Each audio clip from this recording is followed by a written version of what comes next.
سربراہ عوامی مسلم لیگ شیخ رشید کہتے ہیں 26 نومبر کو راولپنڈی میں تاریخی اجتماع ہوگا۔ ہمارا ایک ہی مطالبہ ہے، جلد شفاف الیکشن کرائے جائیں۔ پنڈی میں ٹیکنوکریٹ حکومت کی افواہیں ہیں جو عمران خان کو قبول نہیں۔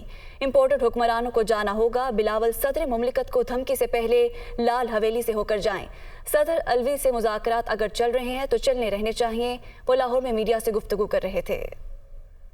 20 تاریخ کو ایک تاریخی اجتماع ہوگا لانگ مارچ کا۔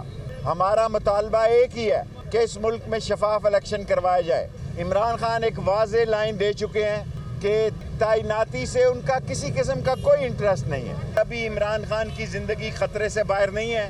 یہ جو ناکام، نابلد، بانجھ، نااہل حکمران ہیں، انہوں نے جانا ہے۔ ان کو جانے سے کوئی نہیں بچا سکتا۔ پنڈی میں افواہیں ہیں کہ کوئی ٹیکنوکریٹ گورنمنٹ لمبی لائی جا سکتی ہے، یہ عمران خان کو قبول نہیں ہوگی۔ صدقے جاؤں، بلاول دھمکی دے رہا ہے۔ بلاول جو ہے وہ دھمکی دینے سے پہلے لال حویلی سے ہو کے جائے۔ بلو رانی کی بات کر رہا ہوں جناب، یہ منہ اور میسور کی دال۔ بیک ڈور عارف الوی صاحب کے ساتھ مذاکرات چل رہے ہیں تو چلنے چاہیے۔ دونوں چیزیں پیرلل چل رہی ہیں۔ نواز شریف نے آنا ہو تو اس کے پاس ریڈ پاسپورٹ ہے، اس کا بھائی وزیر اعظم ہے۔ اب پتہ نہیں اگر کرونا ہے تو اللہ اس کو صحت دے، اگر ڈرونا ہے تو اس کو حوصلہ دے۔ مجھے 7 مہینے پہلے خان صاحب نے کہا تھا کہ اگر کسی نے بات کرنی ہے تو خان صاحب سے کرے یا الوی سے کرے، اس لیے میں بیچ میں سے نکل گیا۔ سیاست عمران خان کے ساتھ ہے۔